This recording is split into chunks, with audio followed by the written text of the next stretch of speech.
Hello, everyone, and welcome to another episode of Tell Your Story. I'm your host, Todd Nesloni, the Director of Culture and Strategic Leadership at TEPSA. And each episode, I look to bring you a different guest who has encouraged, inspired, or challenged me in one way or another and bring them on to share some of their story in hopes that it inspires you to share some of yours. I'm thrilled for today's guest, Nita Creekmore, on with me today. Tell everybody kind of who you are. Hey guys, so my name is Nita Creekmore. I'm an instructional coach in Loganville, Georgia. I've been coaching for about 3 years, and I taught in the classroom for 13 years. So I've been an educator for a very long time. Well, Nita, when we're growing up, we all have kind of an idea of what we want to be as an adult. Was teaching like in your dream path, or what did you grow up wanting to be? That was I know it sounds cliche, but I've always wanted to be a teacher. It's so funny because we always had this conversation in my family, and my dad, God bless his soul, he wanted me to go into computers. And because I graduated in 1997, and that was like the turning point of like technology, and it, completely could have transformed my whole life. I could have probably been making 30 times what I make now. But I was like, I've always wanted to be a teacher. And I told him then, and I still mean it, I was like, I'd rather love what I'm doing every day than to go to work hating what I do. Yeah. So that was always my, go-to. Sometimes when I look at my paycheck, I'm like, but I love what I do. I love what I do. I wouldn't change it. I love that. And I can tell by you on social media how much you just enjoy what you're doing as well. And so, Nita, when you decided that teaching was in your path, did you know it was going to be elementary? Were you more leaning towards secondary at the time? I always knew elementary. In my student teaching, while I was in school, I played around with middle school a little bit, lasted 1 week, and was like, I love these kids. It's just not for me. Yeah. So I just always knew elementary, and that's kind of where I'm gonna stay. I can't see myself going any higher. Yeah, I can completely relate to that. I was the same way. I was like, I loved working with middle school aged kids, like in Sunday school and stuff, but not all day long. Like elementary was my all day long place to be. Yeah. Well, Nita, at some point you decide to kind of shift out of the classroom into a new type of classroom. So when did that interest kind of come along? So it kind of was one of those things that fell into my lap. I had kind of tackled with administration a little bit, like seeing if I want to go to administration, and I go back and forth. And it was one of those things that an instructional coach position opened up in my county, and I went for it. And I was like, okay, let's see what this is all about. And I love it. I absolutely love it. It's one of those things that, and I always tell people, it's not, in my opinion, it's not a good thing to like wait until you're tired of the classroom to do. I think it's one of those things that you kind of just want something different, but still love being in the classroom. Yeah. And so that's when I went into instructional coaching, is one of those things. Even now, I'm like, I'll email my teachers and say, I need to get in someone's classroom like yesterday. Like I need to be around kids. Like I need it. And so they're always welcoming me in the classroom, but it's one of those things that just fell in my lap. I still love being in the classroom. There are times when I'm like, oh, I miss this so much. But I think that I help teachers so much that I really feel like I benefit them and benefit like more kids by what I do now too.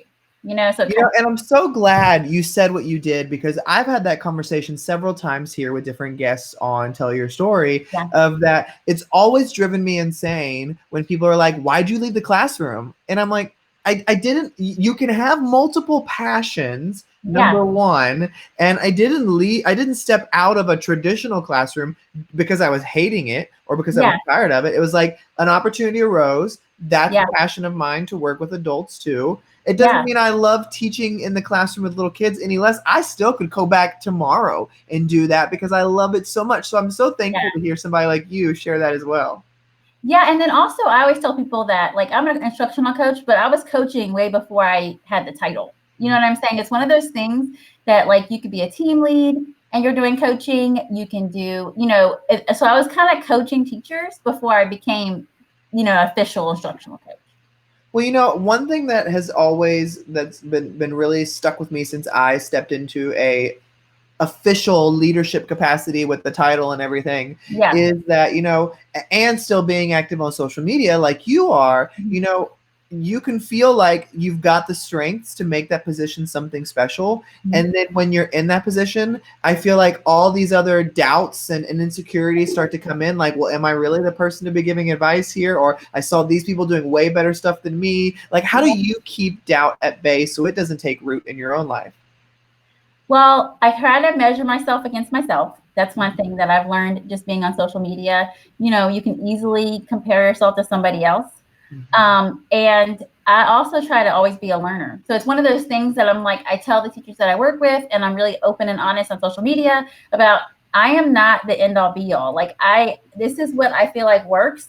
But if you have something else that's so much better, please show me, because I want to grow. You know what I mean? So it's one of those things that I tell my teachers, even with coaching, I'm like, you know, this is a strategy I'm showing you, or this is a skill, or, you know, this is how to unpack this standard. But if you think of something else, show me. And so I think that's what's really helped me in my coaching, is that teachers don't feel like I'm thinking I'm like the guru of everything. You know, it's one of those things that I'm just like, yeah, show me, let's learn together. You know, let's try I love that. And that's exactly, in my opinion, the kind of personality you have to be successful in a role like that. And, you know, I've learned too that when you think of a role and you go and apply for it, until you actually are walking in the shoes of that position, you had no idea like fully what that position is. Like when we all became teachers, we thought what it was going to be like having our own classroom. And then we got our own classroom. And it's like, whoa, there's a lot more to this. So what's something unexpected you learned through jumping into the instructional coach position?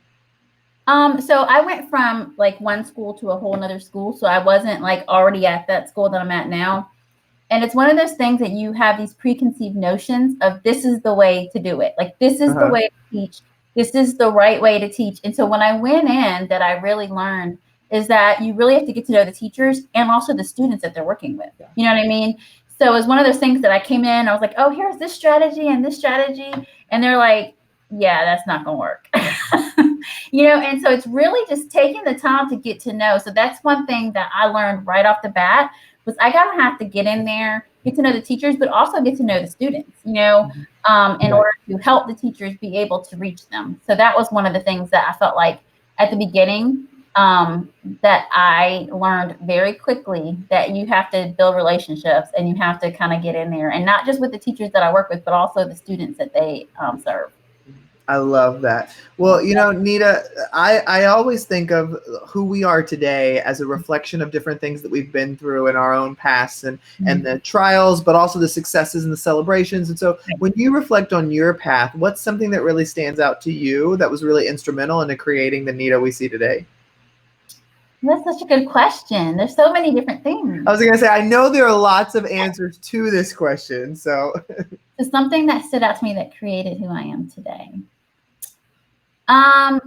Probably just my perseverance, I guess, because I've had different walks of life, in the sense of, I grew up in Virginia, in Northern Virginia. I went to college in South Carolina, and then I got married and moved to Georgia. And so I have worked in Virginia, I worked in South Carolina, you know, and I think just having connections and building relationships with all different types of people from all different walks of life have really helped me, and helped me to grow, you know. So it's one of those things that, you know, it's so funny. When I left Virginia, I thought I was ready for administration. Like, I was like 9 years in, I was like, yeah, I got this, I'm about to. And then I came to Georgia and taught 5th grade, and I was like, whoa, I ain't got this. So it's just one of those things that just, you know, the movement, I think, helped me to grow. And just being in, like, sometimes it's so interesting to me when people are like, yeah, I've been teaching, you know, 13 years in the same classroom, like in the same school and in the same grade level. And I'm like, no, let's move. Let's change that up a little bit. Let's grow, you know, let's do something different. And I know people like to get stuck in that, because it's comfortable. And I think I've been uncomfortable a lot in different new situations that has helped me to build who I am today. Well, you know, I love what you said there, is I've been uncomfortable a lot, and that's what's helped make me who I am. And, you know, I'm such a believer in that. You know, in the moment, we hate it. Like, get me out of this. I don't want to go through this. I'm so angry I'm in this. But then at the end, we're like, well, thank goodness that happened, because now I ended up here. Yes. And so for the people that have poured into you Mm-hmm. and have been a part of your life, who's somebody outside of family that really stands out as somebody who was really instrumental in your path? Outside of family. Yeah, because I don't want you to offend anybody in your family by picking somebody over then someone they're else. like, oh, you didn't say me. Yeah. So I will say that, like, I struggled as a student. So I think that's part of the reason why I wanted to become a teacher. There was a 5th grade teacher, Miss Polidor, that I always talk about. I struggled with reading, and my mom really wanted me to have her. And she was like supposed to be the gifted teacher, the teacher that was slotted to have gifted kids. And so my mom went and tried to get me in her classroom, and she did. But one thing Miss Polidor said to my mother that I overheard, and that's why conversation is so important, and you need to be mindful of who's around, right? But one thing she said was, Miss DeWitt, I'm going to take care of your baby. Don't worry. I'm going to take care of her. She's going to be good. And I overheard that conversation, and that has stuck with me for years. Wow. I saw Miss Polidor, and I was a mother, and I was like, I know you probably don't remember me, but I remember you. And I said, and there's 2 things I remember from your classroom. I said, the first thing I remember is you telling my mom that you'll always take care of me, that you got me, right? The second thing I said was, I remember declarative, interrogative sentences, because she used to walk around the class and, like, she was hippie, and she'd be like, declarative, interrogative.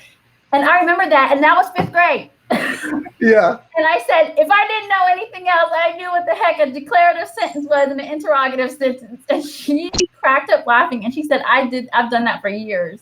But it was just, I mean, she was really instrumental. I mean, she helped me to have the confidence I needed to push through. Right. And I was 10.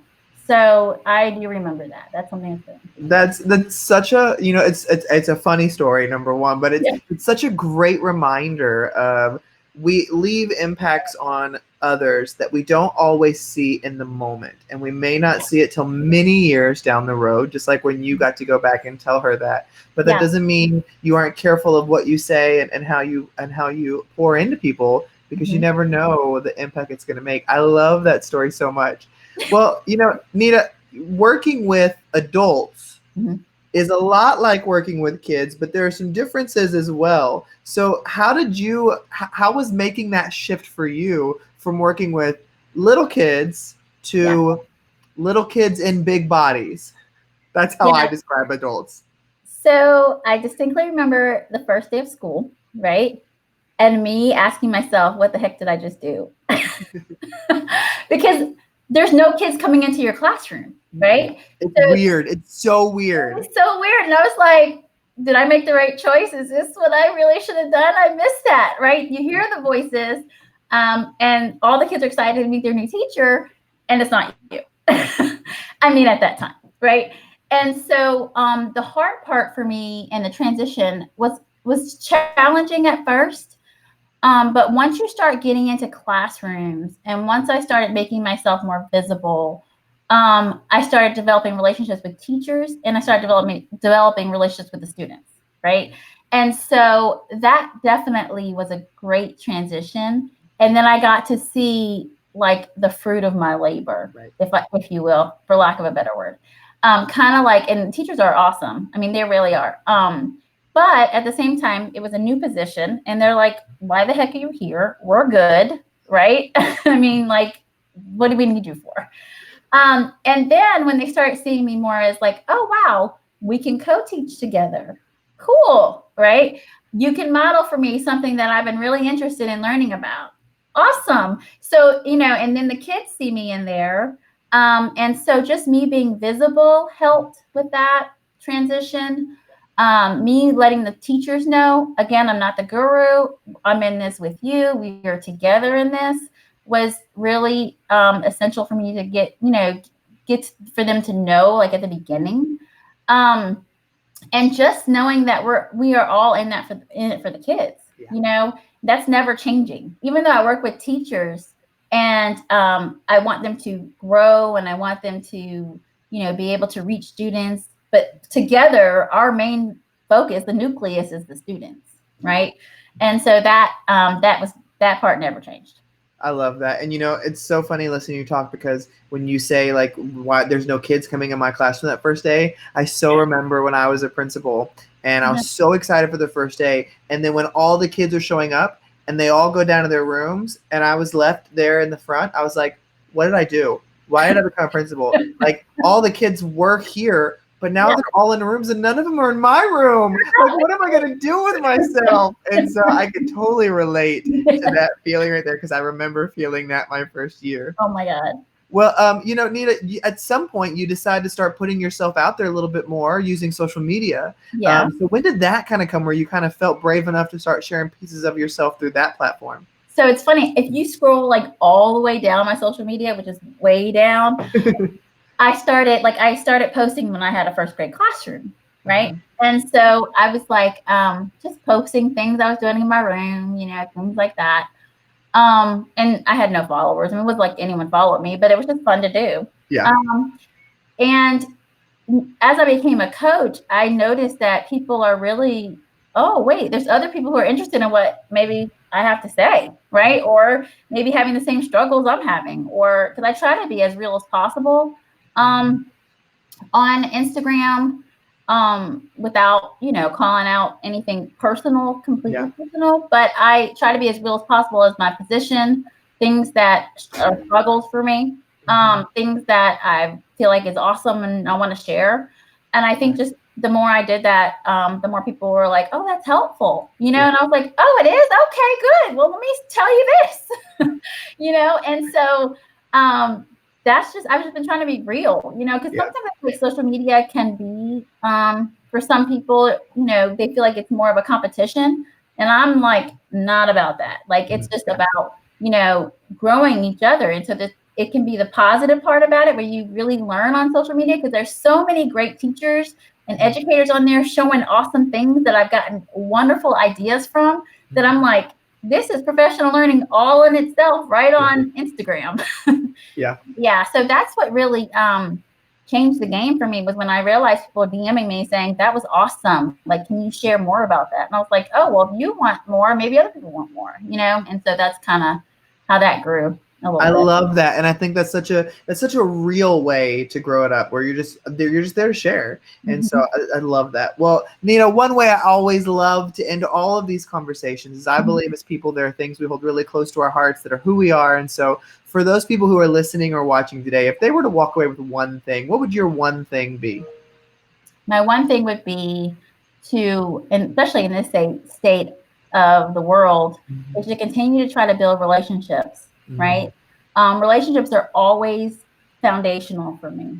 Even before, even when I was in the classroom, it doesn't matter what position you are in education. It's going to be about building those relationships and reaching out and finding creative ways to do that in this time.